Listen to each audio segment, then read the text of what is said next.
What if I told you, some of the richest museums in the world are filled with treasures that were never meant to be there? Before we dive into the main story, like and subscribe to our YouTube channel and click on the bell notification button for more interesting video like this. Gold, diamonds, sacred artifacts, entire histories, taken. Not bought. Not gifted. Taken. From Africa, Asia, the Middle East. During centuries of empire building, one global superpower quietly extracted unimaginable wealth. Kingdoms were stripped. Cultures were erased. And the riches? Shipped across oceans, never to return. Even today, some of the most priceless objects on Earth, like the Benin Bronzes, taken during the brutal 1897 invasion of the Kingdom of Benin, sit behind glass thousands of miles away. And that's just the beginning. Because this isn't just about artifacts.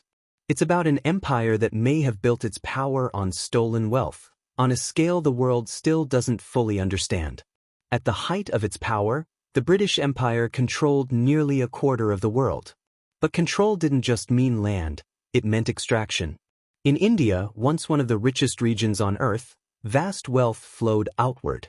Historians estimate trillions were drained through taxes, trade manipulation, and resource exploitation. Industries collapsed. Famines followed, while raw materials fueled industrial growth abroad. Then there's the story of the Koh-i-Noor diamond, one of the most controversial gems in history. Seized during colonial rule, it now sits in the British Crown Jewels, its ownership still fiercely debated. Across Africa, priceless cultural treasures were taken during military raids.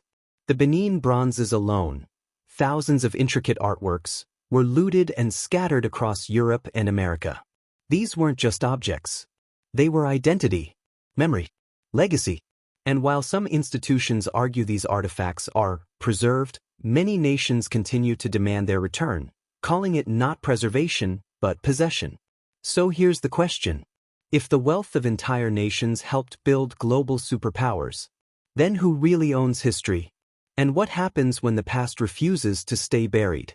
Because today, a global movement is growing, demanding restitution, accountability, and the return of what was taken. But not everyone agrees. Some artifacts are finally being returned, but many of the most valuable pieces still remain locked away.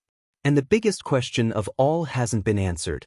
If everything was truly returned, how much would the empire actually lose? And more importantly, what would the world look like today if that wealth had never been taken?